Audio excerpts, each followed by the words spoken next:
Good day, everyone. Welcome to Blacklogic. Trump says that Zelensky could end the Ukraine war almost immediately, hitting a simple solution before high stakes White House talks. Over 500,000 Israeli flood Tel Aviv and other cities, demanding a hostage deal and ceasefire as war fatigue intensifies because at this point, there's been 60,000 people who have perished.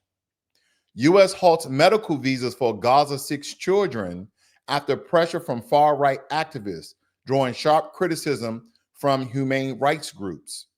And GOP-led states deploy National Guard troops to D.C., citing safety concerns despite dropping crime rates, sparking fears of political theater, and everyone chiming in on what they believe the violence in D.C. is and what it was, not looking at every major city in America and how they have more crimes than D.C.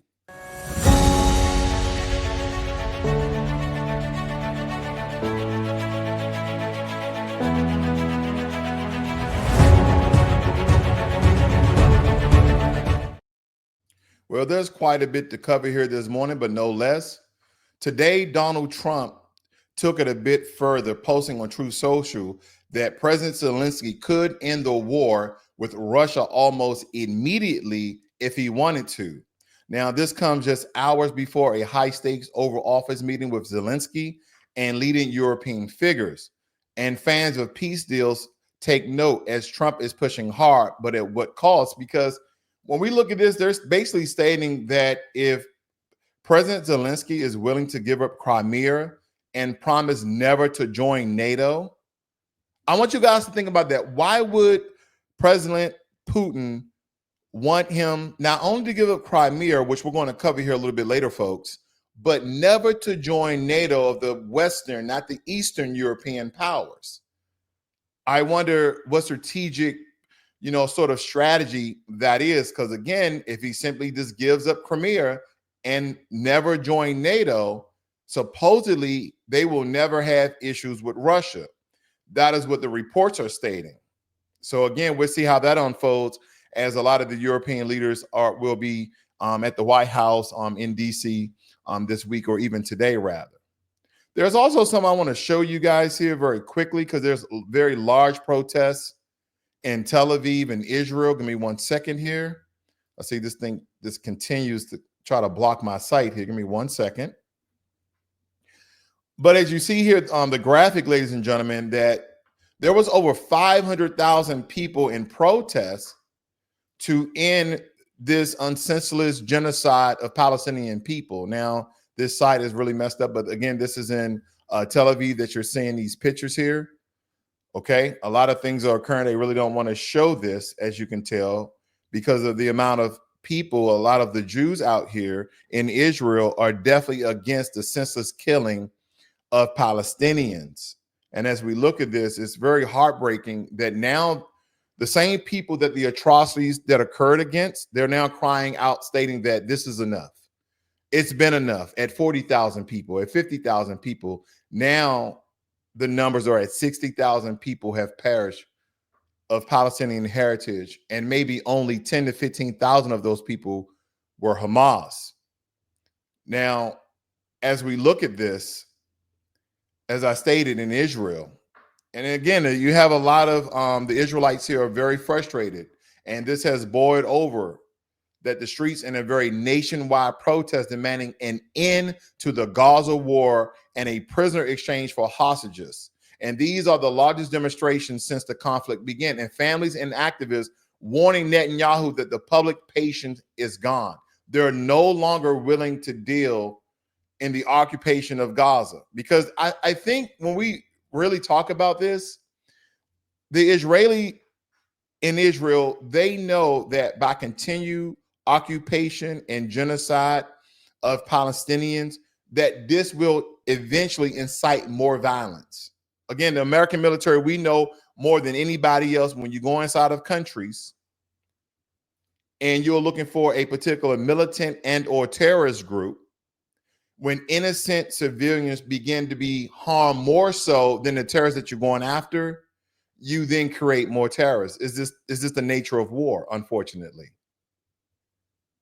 So again, if these are not going to be targeted attacks, if you're talking, you starting the occupation of Gaza once again, does the Israeli have enough history to know how the Palestinians in the Gaza region will respond? And I think they're thinking futuristically how they can stop a lot of conflict if they get on board and garner some sort of peace treaty and or ceasefire and start to broker and partner with Palestinian officials to eradicate the region of Hamas. What about work with the officials that are already in the region and state of Gaza, of Palestine and or Gaza? Granted, I've said on many accord, they're not a unified group, but by partnering with them, you can gain more intel that can have you to do more targeted attacks. And what about the rebuilding of Gaza? You want to displace a lot of the Gazans, a lot of the Palestinians out of that region to do what? I digress, because this story has been going on for quite some time now. And believe me, as more information comes out, I'll keep you guys updated right here on Blacklogic. Please hit that subscribe button as well as the notification bell so you're notified every time I release a video and or go live. And also hit the like button as well, ladies and gentlemen. Thank you so much for joining me here. Now and again, as we are looking at the situation unfold in Gaza in a move that has ignited international outcry, the U.S. State Department, as I told you, we're tied into this with Israel. We've been supporting this, has halted all visitor visas for Gaza children needing medical care. And the decision followed pressure from far-right influencer Laura Loomer, a proud Islamophobe, according to critics. And humanitarian groups are calling it a cruel blow to innocent kids. They said, no, we're not going to give any visas to children who need to come to America to get surgeries and or medical assistance. So we're not supporting innocent children who have, as you can tell in this picture, folks, unfortunately, have been dismembered. He has lost an arm as well as a leg due to this war between the IDF and the so-called Hamas terrorist group. And I mean so-called, meaning that 10 to 15,000 of them have already perished. And granted, there's still elements out there, but the attacks, unfortunately, according to the reports, have not been targeted. So now we have thousands of innocent people who have lost body parts, family members, and all other sorts of egregious things. They've lost all sorts of other egregious things.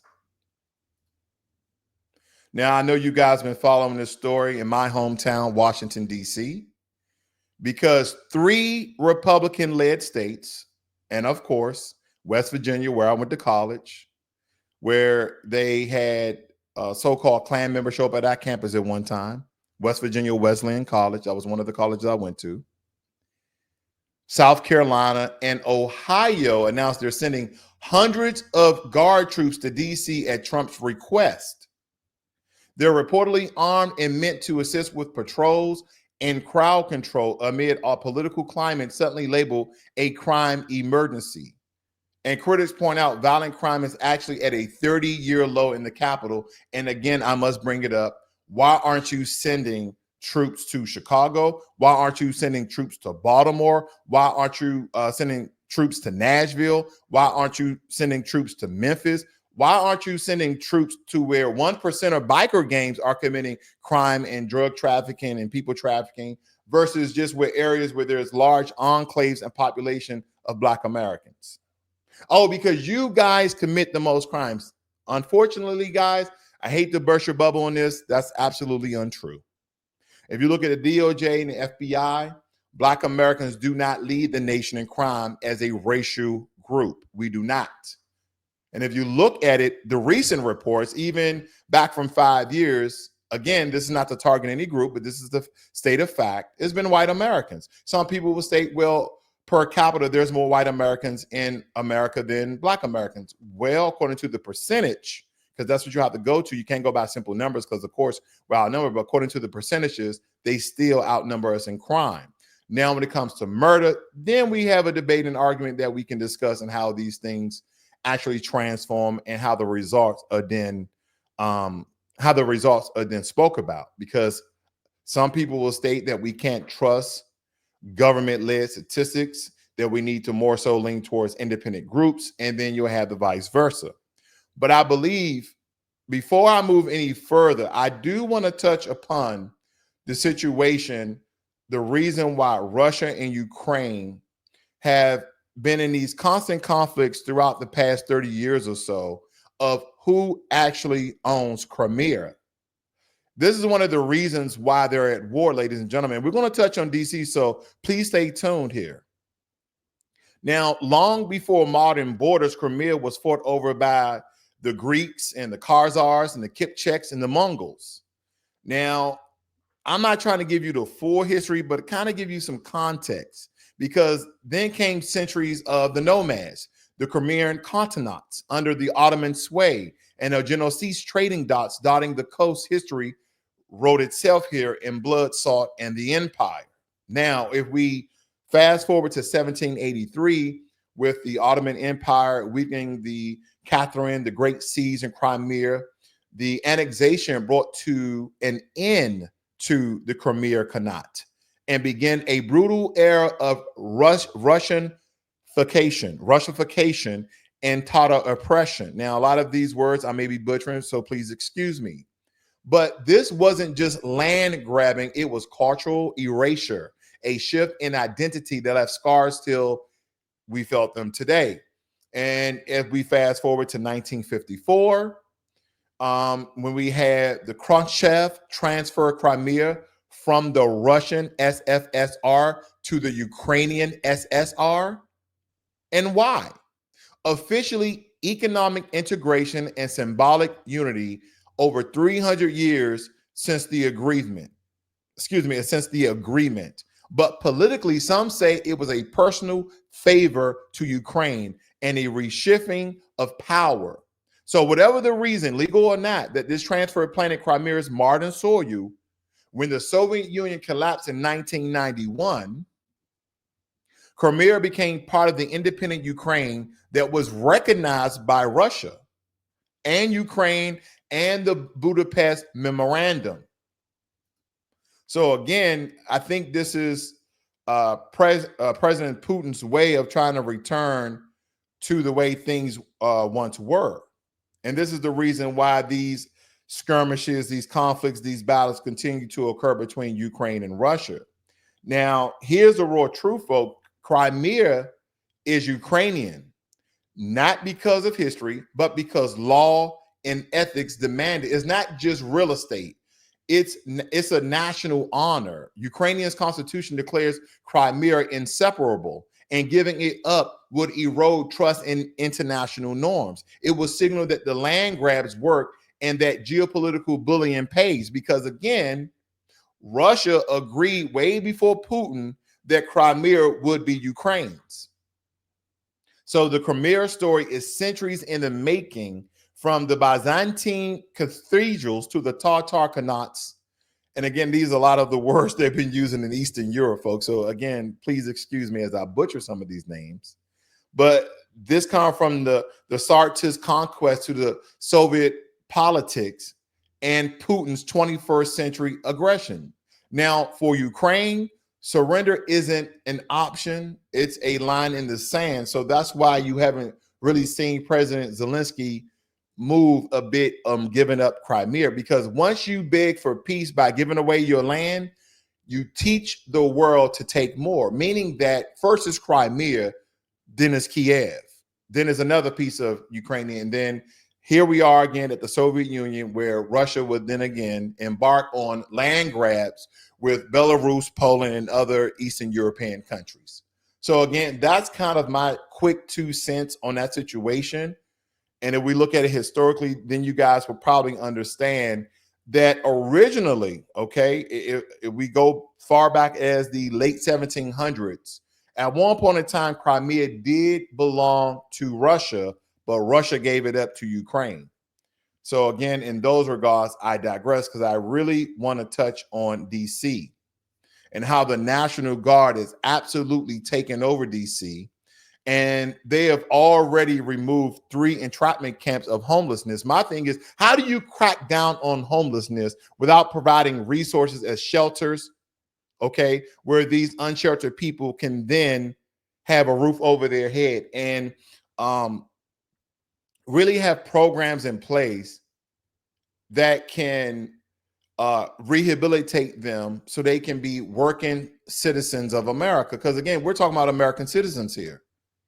Now, some of them have gotten their positions because of bad investments. Some of them have probably have some sort of addiction with alcohol and drugs. And I don't want to get into the addictions because again, DC is still majority Black. I think it's 43% Black. Then the next population of race is white people. I think around 36, 37%.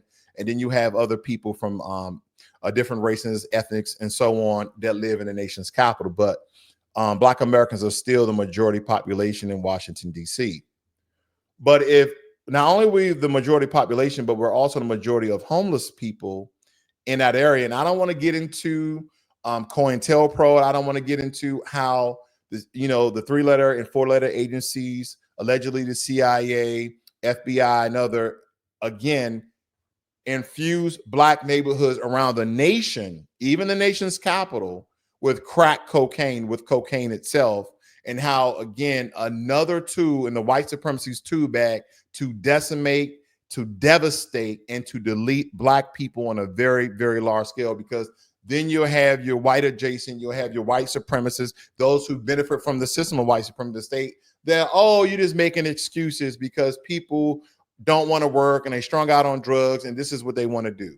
See, if we look at the 2 drug epidemics in America, the crack epidemic and the opioid epidemic, the crack epidemic was a crackdown on thugs and drug dealers and gangsters and pushers. How did the drugs get into America? I digress. We already know that story. Again, I just said those 3 and 4-letter agencies. Number 2, who was pushing opioids and writing bad pharmaceutical notes? So drug dealers, drug pushers, drug promoters, okay? Because you had a lot of these drug companies had representatives to go out and promote these opioids. And the majority of the population of people who were addicted to opioids were white people. But instead of having a criminal crackdown, incarcerating the doctors, the pharmaceutical companies, as well as the people who were doing the drugs like they did crack cocaine, they used government resources to assist these people with these addictions. You see, there is a duplicitous contradiction of the 2 drug epidemics in America. I digress because I do want to go a little bit deeper on this, because if we begin with the origins of policing in America, yep, I'm going back. And then we emphasize that the first police system in the U.S. evolved from slave patrols, organized force meant to control and terrorize Black Americans in this country and not protect the citizens. This isn't a debatable footnote. It is foundational to American law enforcement, particularly in the southern states where it originally started.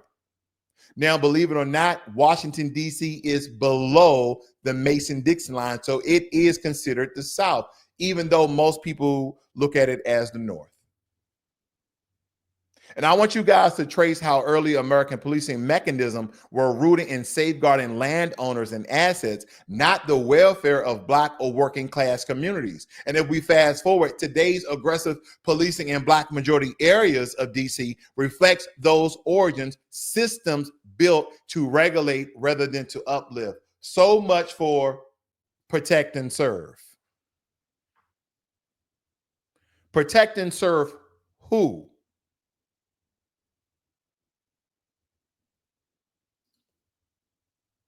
Who are you protecting and serving? Now, this is really not geared, okay, even though it encompasses the police and the National Guard, because again, this is by the orders of the president. And we can really highlight how media and public energy center around these certain areas and how we have Gaza and Ukraine and the solidarity marches and the viral social posts and the fundraising campaigns for these countries and how American citizens support these other countries. And I speak about these all the time. Meanwhile, in Washington, D.C., Black residents face escalating militarization neglected by the institutions meant to serve them. We want to crack down on crime. Why is there high crime in the nation's capital? Why is there high crime in America compared to other European nations? Why? Again, the majority of the people in America, right, Europeans, they come from Europe. They're descendants of Europeans. So that's why, in some regards, America is a European nation. They're not located in Europe. I got it. But we understand the construction and the exception and how America was started. So I want you guys to really look at this. Because in this month, President Trump evoked Section 740 of the Home Rule Act to assume control of the Metropolitan Police Department, which is a historical first, and federalize them. He also deployed 800 plus and soon to be more National Guard troops that are coming from West Virginia, South Carolina, as well as Ohio. Now, as you see in one of these pictures, and I'll show this very quickly here, some of the troops are unarmed depending on where they are. This is the reflecting pool. Okay, you have the monument there that you see in the picture, and then on the opposite side, you have the Lincoln Memorial. But the streets of DC are now being militarized.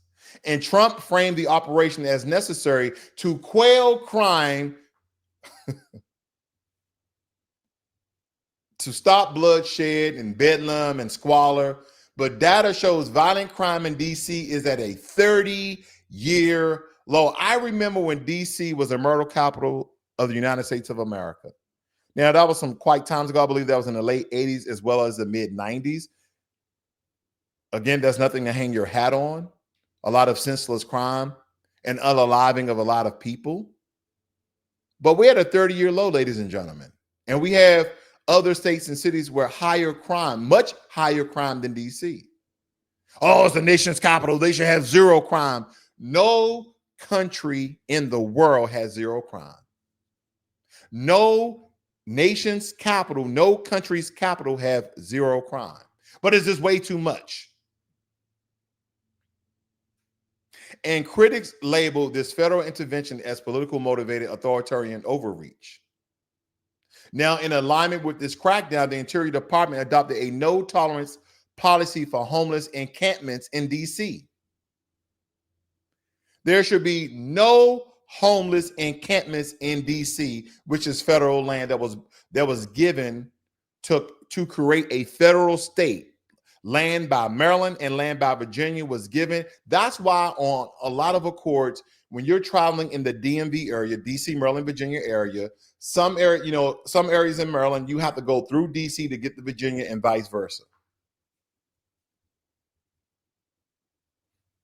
Now, to provide more context on the entrapment camps, and when we're referencing a lot of the homelessness in DC, roughly 75 camps were cleared near landmarks like the Lincoln Memorial, and advocates warned that dispersal uproots individuals from crucial support networks, healthcare, family services without any valuable refuge. And many have nowhere to go. DC's shelter system is overstretched, mental health beds are scarce, and Medicaid red tape delays access for those without insurance. This is why they are in these areas, unfortunately, to beg, to ask tourists that can't come to DC for money so they can feed themselves. And some of you, again, I know you're going to say, oh, to get more drugs and more alcohol. Okay.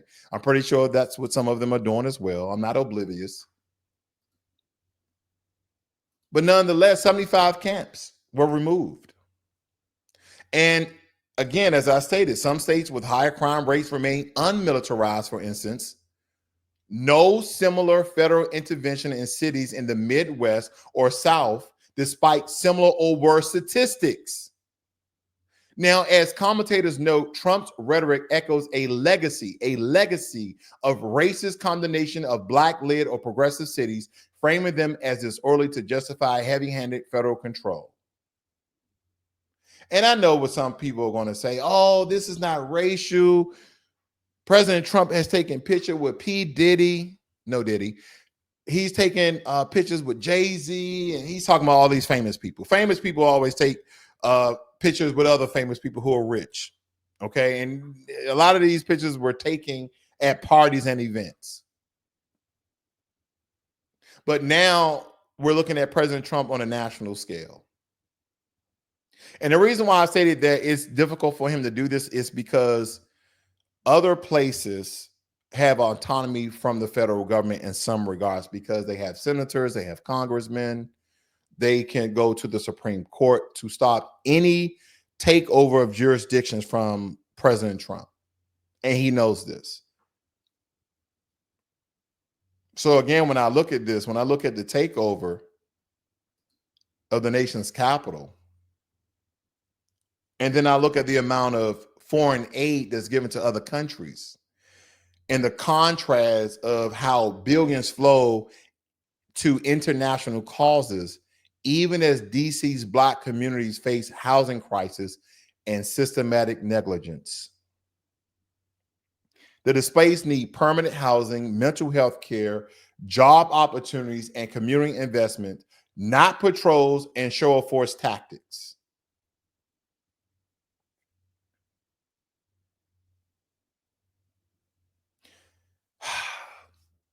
See, we can rally for the world, ladies and gentlemen. And that is what we've been doing for a very long time. We've been rallying for the world. We've been speaking out against the atrocities against Ukraine and Russia. We're talking about how, the Palestinians in Gaza are being treated by Israel, and how those things need to stop. Even the citizens of Israel are now crying out. So we can rally for the world all we want. But what about here in the United States of America?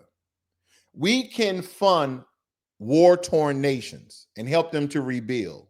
But what about the Black hearts and homes of people in DC?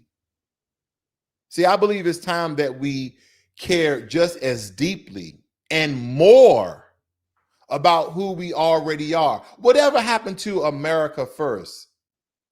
Maybe I need to modify it just a little bit. Maybe just a little bit, ladies and gentlemen. I'm trying to figure out, how would I modify America first? America first, except when it includes Black Americans.